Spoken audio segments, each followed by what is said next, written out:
हो जाए। जैसे कोई एक होता है ना परमानेंट मार्कर से कोई लिख दे या कच्ची पेंसिल से कुछ लिख दे या पेन से, तो उसमें फ़र्क होता है। ऐसे ही परमानेंट मार्कर जैसी हमारे अंदर की नई चीज़ हमारे सीखने के अंदर हमारे बिलीफ सिस्टम में वो जगह नहीं बसती, क्योंकि हमने सब कुछ भर दिया है परमानेंट मार्कर से। कि हर एक काल की, हर एक समय की एक अलग वैल्यू जो है बताई गई है। जैसे कि भगवान श्री राम को 14 वर्ष का वनवास हुआ, 14 का ही क्यों समय में, तो भैया लेट नहीं करना है। अगर आप 40 साल से शुरू करेंगे तो पहले तो वो जो पुरानी छपाई है उसको मिटाने में टाइम लगेगा, जो पुराना सॉफ्टवेयर है उसको अनइंस्टॉल पहले करोगे, उसको अनइंस्टॉल करने में टाइम लगेगा, फिर नया सॉफ्टवेयर अपलोड करने में, इंस्टॉल करने में टाइम लगेगा।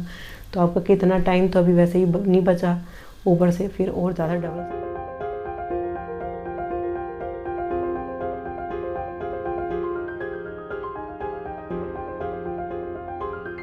आप सभी प्यारे प्यारे कृष्ण प्रेमियों का मेरा एक बार फिर से प्यार भरा नमस्कार। मैं आप सबकी सखी कृष्ण सखी यानी कि शिवी सखी एक बार फिर से हाजिर हूँ आप सबके सामने एक और विषय के बारे में लेकर। इस प्रसंग के बारे में अभी कहीं हाल ही में चर्चा हो रही थी किसी के साथ, तो मेरे मन में आया, सोचा कि इस विषय पर तो वीडियो ज़रूर बनानी चाहिए। कि जो विषय है वो ये है कि भाई ठाकुर भक्ति की, सेवा की, अध्यात्म की और बढ़ने की, परमात्मा की तरफ चलने की, भक्ति करने की या पूजा पाठ करने के लिए जो नॉर्मल भाषा में बोलते हैं, उसकी सही उम्र क्या है, किस उम्र से हमें शुरू कर देना चाहिए, किस उम्र से शुरू कर देना चाहिए था, या कब कहीं हम लेट तो नहीं हो गए हैं, या जब जागो तभी सवेरा है, या सब ठीक है, या बुढ़ापे में करनी चाहिए, थोड़ी उम्र हो जाए तब करनी चाहिए, थोड़ा मतलब शादी के बाद करनी चाहिए या शादी से पहले करनी चाहिए, या बच्चों के बड़े होने के बाद करनी चाहिए, या बच्चों की शादी ब्याह करने के बाद करनी चाहिए, बुढ़ापे में करनी चाहिए, या 50 के बाद करनी चाहिए, रिटायरमेंट के बाद करनी चाहिए, कब करनी चाहिए।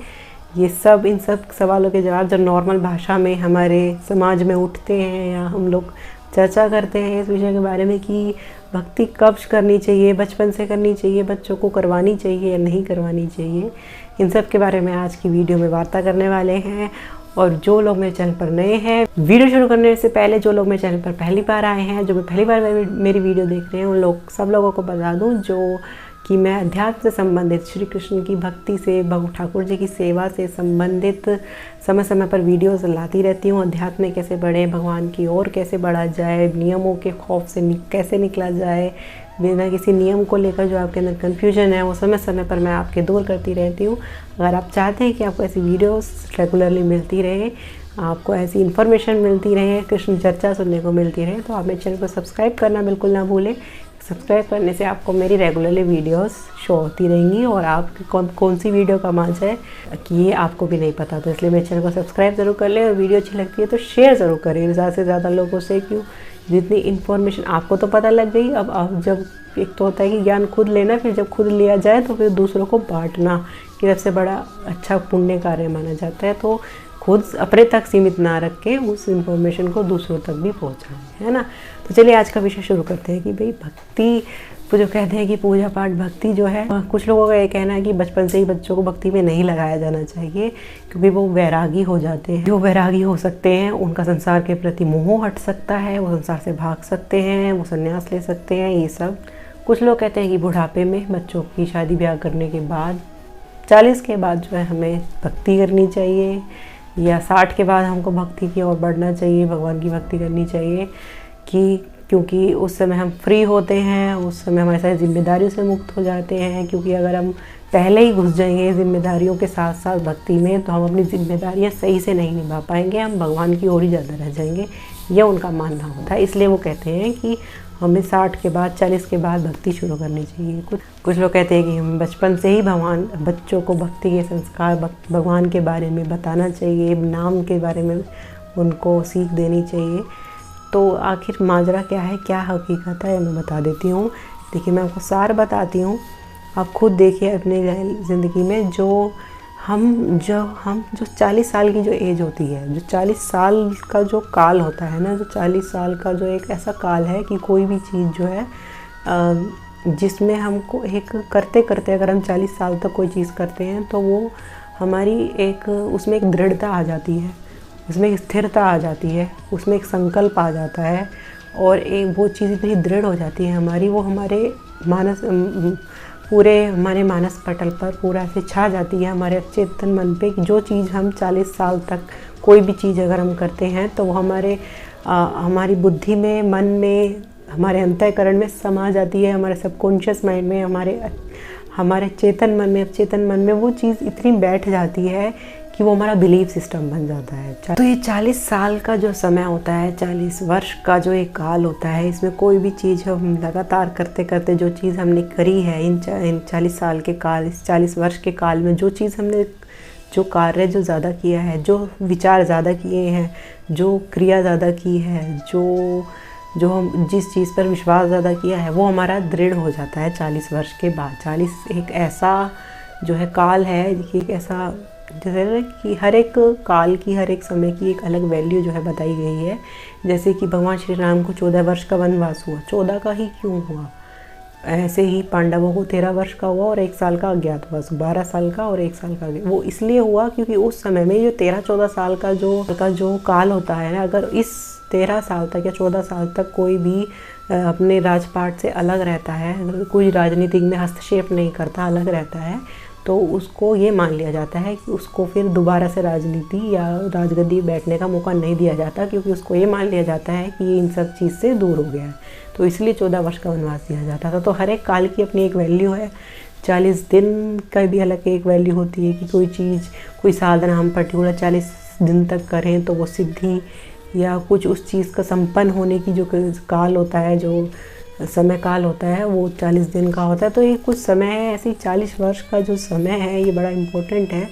जो हमने इतना करा है 40 वर्ष तक, जो हमने किया है, जो हमने कर लिया है, जो हमने 40 वर्ष या जो भी करा है, हमने दुकानदारी करी या दुकानदारी में हमने कोई भी 40 साल आपको कोई व्यापार करते करते हो गया, व्यापार आपका ऐसा है उसमें आपको झूठ बोलना ही बोलना है, वो चीज़ आपको करनी ही करनी है, तो वो आपकी बिलीफ सिस्टम में बैठती जाएगी, आपके अंतःकरण में, आपके मन में, आपके अचेतन मन में वो सोच, वो बिलीव, वो विश्वास, वो सोच, वो सारी चीज़ें ऐसे छप जाती हैं आपके अंदर कि फिर वो बदलनी बहुत मुश्किल है। इट मीन्स नामुमकिन है। अगर बहुत ज़्यादा प्रयत्न किया जाए तो फिर मुमकिन सब कुछ है, लेकिन वो बदलनी बहुत मुश्किल हो जाए। जैसे कोई एक होता है ना, परमानेंट मार्कर से कोई लिख दे या कच्ची पेंसिल से कुछ लिख दे या पेन से, तो उसमें फ़र्क होता है। ऐसे ही परमानेंट मार्कर जैसी हमारे अंदर की इस मनोस्थिति हो जाती है 40 वर्ष तक। जो हमने किया है वही हम आगे, उसी को ही आगे बढ़ाएंगे कि कुछ नई चीज़ हमारे सीखने के अंदर, हमारे बिलीफ सिस्टम में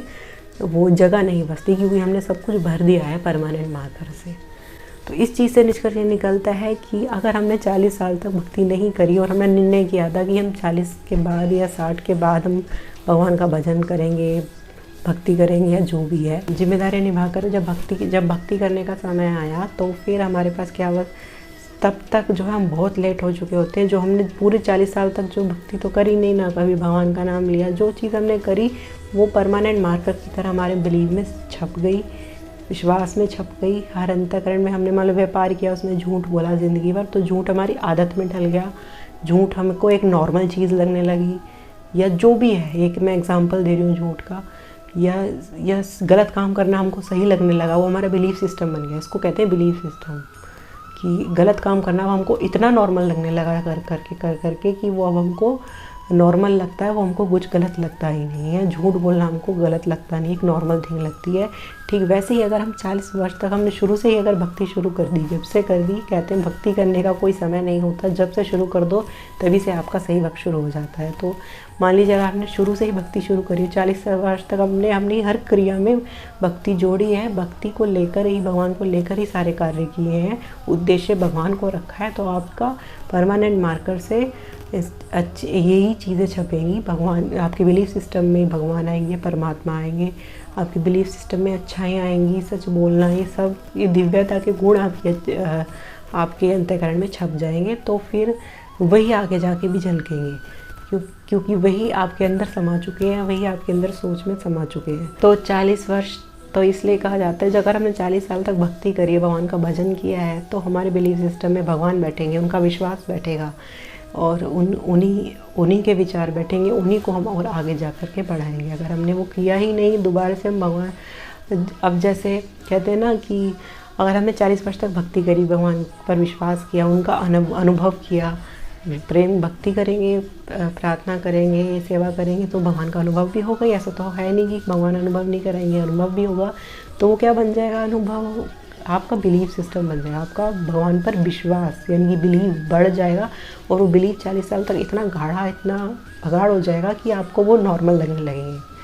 जैसे अब किसी को भगवान अगर साक्षात दिख जाए वहाँ सामने तो उसके लिए बहुत बड़ा चमत्कार या कुछ वो है, लेकिन तब तक आपका बिलीफ सिस्टम ऐसा होगा कि वो आपके लिए एक नॉर्मल चीज़ होगी। मैंने पुंडरीक जी की एक बात सुनी थी, वो कह रहे थे कि समझदार के लिए चमत्कार चमत्कार नहीं होता। तो ऐसा ही कुछ उन्होंने बोला था, मुझे पूरा अच्छे से याद भी नहीं आ रहा, बड़ा अच्छे तरीके से समझाया था। तो हमारे लिए फिर चमत्कार भी हमारे लिए कोई ऐसा कोई शॉकिंग चीज़ नहीं होगी या कुछ ऐसे कोई बड़ी चीज़ नहीं होगी। वो हमारे लिए वो हमारे एक नॉर्मल बिलीफ सिस्टम में है तो हमको नॉर्मल लगेगी। तो वही है भाई जो हम ज़िंदगी भर करते हैं 40 साल तक, जो आपने 50 साल तक जो करा वही आप आगे कंटिन्यू कर पाओगे। फिर दोबारा से उस लिखाई को मिटा के दोबारा नया बिलीफ सिस्टम क्रिएट करने में बहुत प्रॉब्लम, वो एक नामुमकिन सी चीज़ है। वो ऐसे है जैसे किसी सॉफ्टवेयर को पूरा अनइंस्टॉल करके दोबारा से नया सॉफ्टवेयर अपलोड करें, तो वो कितना मुश्किल है। तो वही जो हमने बचपन से जो हमने सीखा है, नई नई चीज़ें, जो बिलीव हमारा बन गया, जो विश्वास हमारा बन गया किसी चीज़ में, झूठ बोलने में या किसी चीज़ में कि भगवान नहीं है इन सब में, तो वही बिलीव हमारा पक्का हो जाता है। फिर वो बदलना बहुत मुश्किल है। भगवान की कृपा से तो खैर बहुत सब कुछ मुमकिन है। वो चाहें तो जब किसी को अपने पास बुला सकते हैं, लेकिन हमें इतनी देरी नहीं करनी है, अपनी तरह से हमको ढिलाई नहीं करनी चाहिए। जो आप कर लेंगे, जो इतनी उम्र तक आपने कर लिया है, तो आगे चल कर के उससे आगे आप उसी को रेविश करेंगे। तो जो आप बन जाते हो 40 साल की उम्र तक, आप वही बन जाते हो मेरे ख्याल से। तो जो हमको बनना होता है ना, जो हमारा अगला जन्म ना कहीं डिसाइड हो जाता है हमारी 40 साल या 50 साल की उम्र तक कि हमारा क्या होने वाला है। अब पूछो कैसे? वो ऐसे क्योंकि हमारा अगला जन्म उसी पर निर्धारित है, जो हमारा अंत समय में जो हमारी मति होगी वैसी हमारी गति होगी। तो अंत समय में मति उसी चीज़ पर डिपेंड करती है कि जो आपने ज़िंदगी भर क्या सोचा। तो अंत समय में आपकी मति में वही झलकेगा जो आपने ज़िंदगी भर ज़्यादा किया, जिस चीज़ की स्मृति बार बार की, हर जिस चीज़ से मोह ज़्यादा किया, चाहे वो मकान है, घर है, पैसा है, गाड़ी है, या कोई चीज़ है, कोई अपने बच्चे हैं, जिस चीज़ से ज़्यादा अटैचमेंट किया, चीज़ के बारे में ज़्यादा सोचा, वही आपकी मति में ज़्यादा आएगा उस टाइम पर। जो मरने के समय, प्राण छूटने के समय मति वहीं जाती है जहाँ हम पूरी ज़िंदगी भर हमने गति करी है। तो आपने ज़िंदगी भर गति कहाँ करी?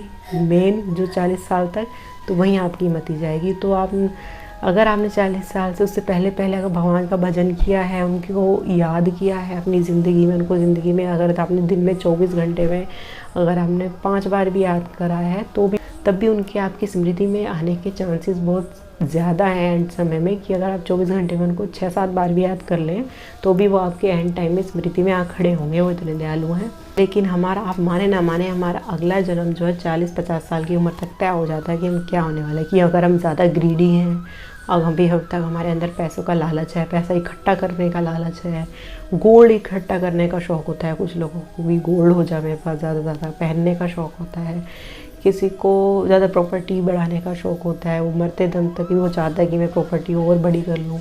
किसी को कुछ होता है, किसी को कुछ होता है, किसी को अपने बच्चों से बहुत ज़्यादा लगाव होता है, किसी खास अपने पुत्र से, बेटे से, जैसे धृतराष्ट्र को दुर्योधन से खास लगाव था। तो ऐसे ही जो हमारी मति बन जाती है, पूरी जो बिलीफ सिस्टम जब हमने ज़्यादा करा है वो हावी होता है हमारे अंत समय में। तो भैया लेट नहीं करना है। अगर आप 40 साल से शुरू करेंगे तो पहले तो वो जो पुरानी छपाई है उसको मिटाने में टाइम लगेगा, जो पुराना सॉफ्टवेयर है उसको अनइंस्टॉल पहले करोगे, उसको अनइंस्टॉल करने में टाइम लगेगा, फिर नया सॉफ्टवेयर अपलोड करने में, इंस्टॉल करने में टाइम लगेगा। तो आपका कितना टाइम तो अभी वैसे ही नहीं बचा, ऊपर से फिर और ज़्यादा डबल समय लगेगा। तो ये तो बहुत बड़ा रिस्क का काम है। तो क्यों जो पुराना बिलीफ सिस्टम उसको हटा करके नई बिलीफ जगाना या तो बहुत बड़ी कृपा से ही मुमकिन है ना। तो ऐसे इसलिए कहते हैं कि जो छोटे बच्चे होते हैं उनका दिमाग ऐसा होता है कि वो बहुत जल्दी, आपने भी सुना हो, बहुत जल्दी ग्रैब करते हैं किसी चीज़ों को। वो अगर आप उनसे भी नहीं बोल रहे, उनके आसपास कुछ बात कर रहे हो, कन्वर्सेशन, तो वो उस चीज़ को ग्रैब करते हैं। इवन बोलने को भी नहीं, वो आपकी हरकतें भी ग्रैब करते हैं। जो मेरी बच्ची है छोटी सी, वो बहुत जल्दी चीज़ों को बहुत जल्दी ग्रैब करती है। हमें पता भी नहीं चलता उसने हमारी कौन सी चीज़ पकड़ ली, और उसके बिलीफ सिस्टम में वो बढ़ती जाती हैं चीज़ें। गुस्सा करना, बोलना, ऐसे बोलना, जो भी है तो ये कहते हैं कि बच्चों का दिमाग जो है, बच्चों का जो मन होता है ना, वो एक कोरे कागज़ की तरह होता है। उसमें छपती चली जाती है चीज़, जो जो वो देख रहा है, सुन रहा है, जो आप उससे बोल रहे हो, वो उसके मन में ऐसी छपती चली जाती है। उसकी बिलीफ सिस्टम भी ऐसा बनता जाता है। आपने वो कहानी सुनी होगी, एक हाथी होता है सर्कस का, उसको छोटे से को उसको छोटी जंजीर से बांधा जाता है। तो वो बनते बनते जब वो बड़ा हो जाता है, इवन वो जंजीर उसके लिए वो इतनी ईजी है कि वो एक झटके में तोड़ सकता है, लेकिन वो तोड़ने की कोशिश ही नहीं करता, क्योंकि उसका बिलीफ सिस्टम में ये बैठ चुका होता है कि मैं इसको नहीं तोड़ सकता। क्योंकि जब वो छोटा था, जब उसको नहीं तोड़ सकता था, तो उसका बिलीव ही ऐसा बन गया कि अब वो उसको तोड़ने की कोशिश ही नहीं करता। तो हमारे बिलीफ सिस्टम जो है बचपन से ही बनना शुरू हो जाता है। जो तगड़ा हमारा बिलीफ सिस्टम हमारा बचपन में बन जाएगा, वो हमारा फिर किसी पक्की उम्र में आके 40 के बाद, 30 के बाद, 50 के बाद नहीं बन सकता। जो बिलीव हमारा बचपन में ही बन जाएगा। इसलिए कहा जाता है कि भक्ति के लिए, भगवान को पाने के लिए बच्चे जैसा मन होना ज़रूरी है। बच्चे जैसा मन इसीलिए ही बताया गया है क्योंकि बच्चा किसी चीज़ में डाउट नहीं करता। सबसे पहले तो भक्ति और भगवान का जो मार्ग है, ये विश्वास का मार्ग है, श्रद्धा का है। इसमें ज़रा सा भी हमें 1% डाउट नहीं करना होता। हमारा जो चेतन मन, जब हम बड़े हो जाते हैं, वो ज़्यादा सक्रिय होता है और हम डाउट करने लगते हैं चीज़ों में, चमत्कारों में डाउट करते हैं। ये कैसे मुमकिन है, ये इसमें से क्या साइंस है, हम साइंस लगाने लग जाते हैं। लेकिन जो बच्चा होता है वो डाउट नहीं करता, उसका मन जो डाउट नहीं करता। अगर हमने उसको कह दिया कि हाँ बेटा अब दिन के बाद दोबारा से दिन होगा, तो वो उसी चीज़ को मान लेगा। उसको नहीं पता कि दिन के बाद रात आएगा या नहीं आएगा, उसको कुछ नहीं पता। अभी जो हम बताएंगे वही वो बिलीव करके वो मान लेगा, वो डाउट नहीं करेगा। तो इसीलिए कहते हैं कि भक्ति के लिए बच्चों जैसा मन चाहिए। तो बच्चों जैसा मन होना बहुत मुश्किल बात है। या तो नाम जप से अब हम अंतःकरण साफ करें, वरना तो कोशिश यही करें कि बचपन से ही आपके बच्चे हैं, या जितनी जब लगे, जब जागे तभी सवेरा, अपने बच्चों को तभी से ही शुरू कर दें, क्योंकि उसका बिलीफ सिस्टम बनने में आसानी होगी। 40 के बाद तो हम पक जाएंगे, आम पक गया, उसके बाद वो खट्टा है या मीठा है हमको खाना ही पड़ेगा, है ना। तो शुरू से ही सब फसल अच्छी लेके चले तो आम फल भी मीठे आएंगे और पेड़ भी हरे भरे होंगे। तो निष्कर्ष यही निकलता है कि भक्ति करने की सही उम्र जितनी जल्दी हो सके उतनी है। मेरा ये निष्कर्ष है। हमने भी लेट ही शुरू करी, इससे पहले भी, पर जितनी जल्दी कम उम्र में भक्ति करते हैं उतनी जल्दी सफलता भी मिलती है। कहीं गुना ज़्यादा भक्ति वो स्वीकार होती है। जैसे प्रहलाद जी की, ध्रुव महाराज जी की, 5 वर्ष के थे ध्रुव महाराज जब उन्होंने भगवान को प्राप्त किया था। तो जितनी कम उम्र उतनी सही है। तो देरी तो बिल्कुल नहीं करनी है जान पूछ के कि हम बुढ़ापे में शुरू करेंगे, बच्चों की शादी करके शुरू करेंगे, क्योंकि उस टाइम तो भैया आप पक जाओगे, फिर क्या अपने आप को पकाओगे दोबारा से। तो जो हम ज़्यादा करते हैं वही और ज़्यादा बुढ़ापे में, आगे की उम्र में रैलिश होता है, वो और ज़्यादा हावी होने लगता है। तो वो चीज़ करो जो आपके लास्ट समय में आप चाहते हैं कि आपकी मति में आए, तो वही चीज़ ज़्यादा करो अपनी सारी उम्र, जिससे वही चीज़ हावी हो। तो हम क्या चाहते हैं, हम तो ठाकुर जी को चाहते हैं, है ना। तो आज के बारे में इतना ही था। और कोई सवाल प्रश्न है आपका ठाकुर सेवा से संबंधित, कोई और अध्यात्म से, परमात्मा मार्ग से संबंधित कुछ भी, तो हम मुझसे पूछ सकते हैं। ठाकुर सेवा से, लड्डू गोपाल की सेवा से संबंधित कोई प्रश्न है तो आप मुझसे पूछ सकते हैं। मैं आपका रिप्लाई ज़रूर करूँगी या कोई वीडियो डेडिकेट कर दूँगी। और अब मुझे आज्ञा दीजिए, मैं चलती हूँ। वीडियो अच्छी लगी तो शेयर ज़रूर कर ज़्यादा से ज़्यादा लोगों से, और ख़ासकर उनसे जो कहते हैं कि हम भक्ति बुढ़ापे में करेंगे, बच्चों की शादी करके करेंगे, है ना। और अब मुझे आज्ञा दीजिए, मैं चलती हूँ। हरे कृष्णा।